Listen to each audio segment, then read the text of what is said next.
നമസ്കാരം. ആസ്ട്രോമീഡിയയുടെ എല്ലാ മാന്യ പ്രേക്ഷകർക്കും പുതിയൊരധ്യായത്തിലേക്ക് ഒരിക്കൽ കൂടി ഹാർദമായ സ്വാഗതം. ഞാൻ ജ്യോത്സ്യൻ പ്രമോദ് മണിക്കർ പെരിങ്ങോട്.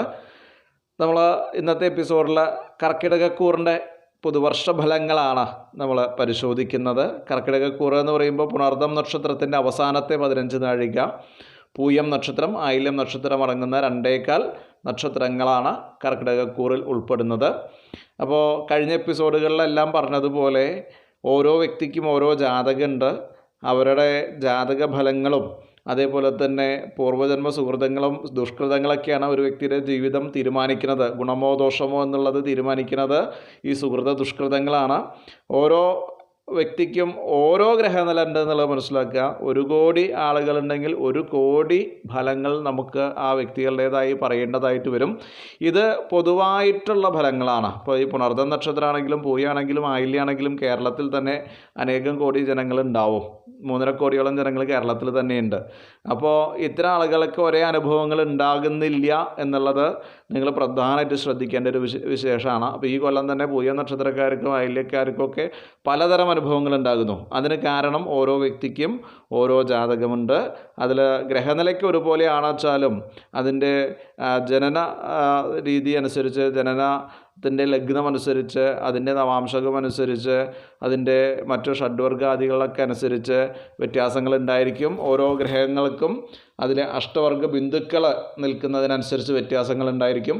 അതിനൊക്കെ അനുസരിച്ചായിരിക്കും ഒരാളുടെ ജീവിത നിർണയത്തിന് ഉതകുന്ന ഫലങ്ങൾ സംഭവിക്കുക. എല്ലാവർക്കും ഇത് കോമണാണ്, പൊതുവാണ്.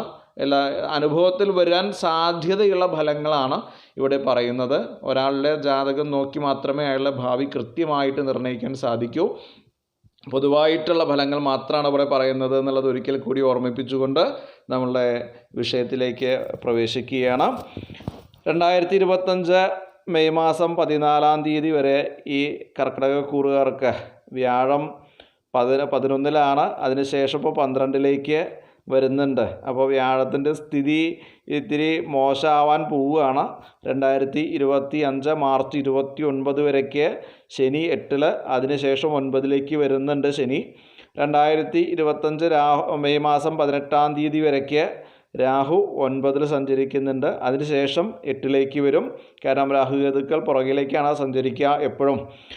2025 മെയ് 18-ാം തീയതി തന്നെ കേതു 3-ലാണ്, അത് 2-ലേക്ക് വരുന്നുണ്ട്. അപ്പോൾ വളരെ ഒന്ന് ശ്രദ്ധിക്കണം. ധനസ്ഥാനത്തേക്ക് കേതു വരുന്ന സമയമാണ്, വാക്സ്ഥാനത്തേക്ക് കേതു വരുന്ന സമയമാണ്. അതേപോലെ തന്നെ വ്യാഴം ഒന്ന് പിഴയ്ക്കാൻ പോകുന്ന സമയമാണ്. ശനി 9-ലും അത്രയ്ക്ക് അങ്ങോട്ട് ആശ്വാസമല്ല എന്ന് പറയാം. അപ്പോൾ വളരെ ശ്രദ്ധിക്കണം. കർക്കിടകക്കൂറുകാർ വളരെയധികം ശ്രദ്ധിക്കേണ്ടിയിരിക്കുന്നു.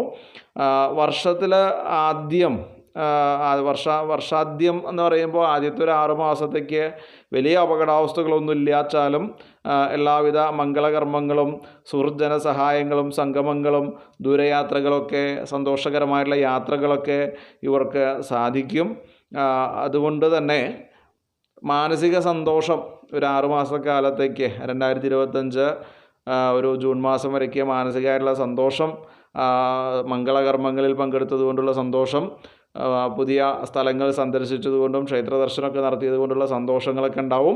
പുതിയ പദ്ധതികളൊക്കെ ആവിഷ്കരിക്കാൻ പറ്റിയ ഒരു 6 മാസമാണ് ജൂൺ മാസം വരയ്ക്കുള്ള ഒരു 6 മാസക്കാലം. അതേപോലെ തന്നെ പരീക്ഷാദികളിൽ വിജയം നേടാൻ പറ്റിയ ഒരു സമയമാണ് വിദ്യാർത്ഥികൾക്ക്. അത് മെയ് മാസം 14-ാം തീയതി വരയ്ക്ക് ഉള്ളിൽ നടക്കുന്ന പരീക്ഷകളിലെല്ലാം ഈ പറയുന്ന ആളുകൾക്ക് വളരെയധികം ഉന്നത വിജയങ്ങളൊക്കെ പ്രതീക്ഷിക്കാം. അതിനുശേഷം ഉണ്ടാവണം. അപ്പോൾ അതിന് ആത്മാർത്ഥമായിട്ട് ശ്രമിച്ചാൽ മതി. അപ്പോൾ ഈ ഒരു ഡേറ്റ് പറയണത് എന്തിനാ വെച്ചാൽ വളരെ കെയർഫുള്ളായി ഇരിക്കാൻ വേണ്ടിയിട്ടാണ് കേട്ടോ. എല്ലാവിധ പരീക്ഷാദികളിലും വിജയം ഈ മെയ് 14 വരയ്ക്കുള്ള എല്ലാ പരീക്ഷാദികളിലും വിജയം കാണുന്നുണ്ട്. അതേപോലെ തന്നെ സന്താനത്തെ കാത്തിരിക്കുന്ന ആളുകൾക്ക് അല്ലെങ്കിൽ അങ്ങനെയുള്ള ദമ്പതിമാർക്കൊക്കെ സൽസന്താനലബ്ധി ഉണ്ടാവാനുള്ള സാധ്യതകൾ, അതായത് സൽസന്താനം എന്ന് പറയുമ്പോൾ അവരവർ ആഗ്രഹിച്ച രീതിയിലുള്ള സന്താനം അല്ലെങ്കിൽ സന്താനം ഉണ്ടാകാൻ വൈകുന്ന ആളുകൾക്കെല്ലാം ഒരു പ്രതീക്ഷയുള്ള ഒരു സമയമാണ്. ധനലാഭം, അപ്രതീക്ഷിതമായിട്ടുള്ള ധനലാഭങ്ങൾക്ക് പലതിനും സാധ്യതകളുണ്ട്. അവിടെ നിന്ന് അങ്ങോട്ട് അവസ്ഥ ഒരു ലേശം മോശമാവും. കാരണം കഴിഞ്ഞ ജൂലൈ മുതൽ ഏകദേശം ഡിസംബർ വരെയുള്ള കാലഘട്ടങ്ങളിൽ ദേഹാരിഷ്ടതകളും കഷ്ടതകളും വളരെയധികം ബുദ്ധിമുട്ടിക്കുന്ന ഒരു സമയമാണ്. വാദസംബന്ധമായിട്ടുള്ള രോഗപീഠകളുള്ള ആളുകളൊക്കെ വളരെ ശ്രദ്ധിക്കണം. കേസ് നിലവിലുള്ള ആൾക്കാർ വളരെയധികം ശ്രദ്ധിക്കേണ്ടതാണ്. വലിയ കേസുകളൊക്കെ കോടതിയുടെ പരിഗണനയിലൊക്കെ ഇരിക്കുന്ന കേസുള്ള ആളുകളൊക്കെ ഈ ജൂലൈ മാസത്തിന് ശേഷം ഡിസംബർ വരെയുള്ള കാലഘട്ടങ്ങളിൽ വളരെയധികം ശ്രദ്ധിക്കേണ്ടതാണ്. അതുപോലെ തന്നെ വളരെയധികം രോഗാതി പീഡകൾ അനുഭവിക്കാം.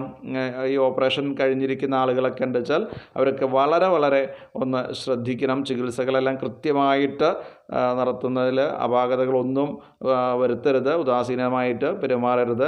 ഹോസ്പിറ്റൽ കാര്യങ്ങൾ, ആരോഗ്യ കാര്യങ്ങൾ വളരെയധികം ശ്രദ്ധിക്കേണ്ടതുണ്ട്. അതേപോലെ തന്നെയാണ് സ്വജനങ്ങളുമായിട്ട് അകാരണമായിട്ടുള്ള കലഹങ്ങളും തർക്കങ്ങളും അതുകൊണ്ടുണ്ടാകുന്ന നല്ല ബന്ധങ്ങൾ, പ്രണയപരാജയങ്ങൾ, ഇതൊക്കെ ഒരു കാലഘട്ടത്തിൽ ഉണ്ടാവും. അപ്പോൾ വളരെ ശ്രദ്ധിച്ചും കണ്ടൊക്കെ കൈകാര്യം ചെയ്യാൻ വേണ്ടിയിട്ടാണ് ഇത്തരം മുന്നറിയിപ്പുകളൊക്കെ തരുന്നത്. അതേപോലെ തന്നെയാണ് രാജകോപം ഉണ്ടാവുക. രാജകോപം എന്ന് പറയുമ്പോൾ ഇപ്പോൾ രാജാവില്ല, ഗവൺമെൻറ്റാണ്. ഗവൺമെൻറ്റിൽ നിന്ന് നമുക്കെതിരെയുള്ള നടപടികൾ, ജപ്തി പോലെയുള്ള കാര്യങ്ങളാണ് അതുകൊണ്ട് ഉദ്ദേശിക്കുന്നത്. അപ്പോൾ അത്തരം സാഹചര്യങ്ങൾ ഒഴിവാക്കാൻ വേണ്ടിയിട്ട് പരമാവധി ഈ നക്ഷത്രത്തിൽപ്പെട്ട ആളുകൾ ശ്രദ്ധിക്കണം. വാഹനം കൊണ്ടുണ്ടാകുന്ന കഷ്ടനഷ്ടങ്ങൾ, മോഷണം പോവുക പോലെയുള്ള കാര്യങ്ങൾ, വിലപിടിപ്പുള്ള രേഖകളും മറ്റു കാര്യങ്ങളൊക്കെ മോഷണം പോവുക പോലെയുള്ള കാര്യങ്ങൾ, അതിൻ്റെ ഭാഗമായിട്ട് നമ്മളൊന്ന് പോലീസ് സ്റ്റേഷനിലൊക്കെ കയറാനുള്ള യോഗങ്ങളൊക്കെ കാണുന്നുണ്ട്. അപ്പോൾ അതുകൊണ്ട് വളരെയധികം ശ്രദ്ധിക്കണം. രോഗാദികളുടെ കാര്യത്തിൽ പ്രത്യേകമായിട്ട് ശ്രദ്ധ വെച്ചില്ലാച്ചാൽ ലേശം ബുദ്ധിമുട്ടുകൾ ഉണ്ടാവാൻ സാധ്യതയുള്ള ഒരു വർഷമായിട്ട് കാണുന്നുണ്ട്. അതേപോലെ തന്നെയാണ് മാതൃസുഖഹീനത്വം, അമ്മയ്ക്ക് ബുദ്ധിമുട്ടുകൾ ഉണ്ടാവുക, ഗൃഹത്തിൽ സുഖക്കുറവ് പോലെയുള്ള കാര്യങ്ങളൊക്കെ ഉണ്ടാവുക. ഉയർന്ന ഉദ്യോഗത്തിൽ ഇരിക്കുന്ന ആളുകൾ അവർ ഒന്ന് ശ്രദ്ധിക്കേണ്ട ഒരു വർഷമാണ്. പൊതുവേ ഈ വർഷം മുഴുവൻ ഉയർന്ന ഉദ്യോഗത്തിലിരിക്കുന്ന ആളുകളൊന്ന് പൊതുവേ ശ്രദ്ധിക്കേണ്ടതാണ്. വിദേശയാത്രയൊക്കെ നടത്തുന്ന ആളുകൾക്ക് പൊതുവേ അനുകൂലമായിട്ടുള്ളൊരു വർഷമായിട്ട് ഈ ഒരു 2025 കാണുന്നുണ്ട്.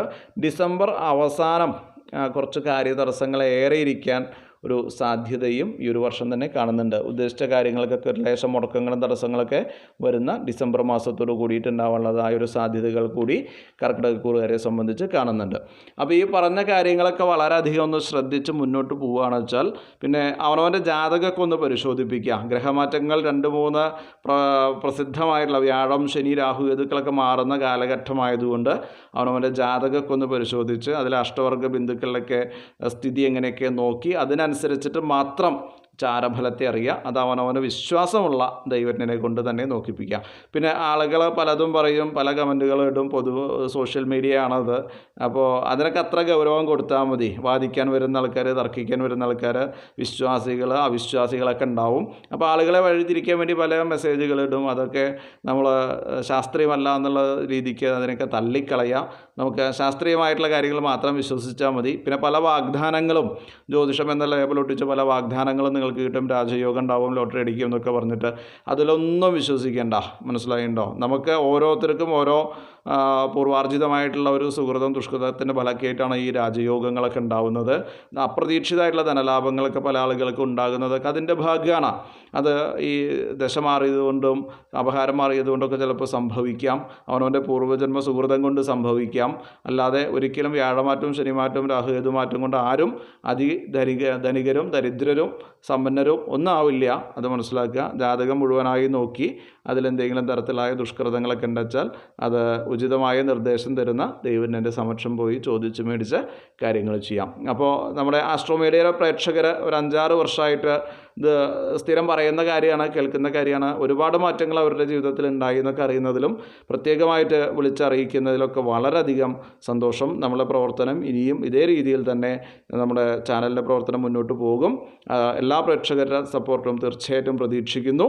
അപ്പോൾ ഇത്രയും കാലം നമ്മൾ നോക്കിയതും പറഞ്ഞതൊക്കെ വളരെയധികം ആളുകൾക്ക് അനുഭവത്തിൽ നല്ല രീതിയിൽ കിട്ടി എന്നറിഞ്ഞതിൽ 2024 വളരെയധികം നല്ലൊരു വർഷമായി മുന്നോട്ട് പോയതിൽ ഈശ്വരനോട് നന്ദി പറയുന്നു. തൽക്കാലത്തേക്ക് വിടാം. നന്ദി, നമസ്കാരം, ശുഭദിനം.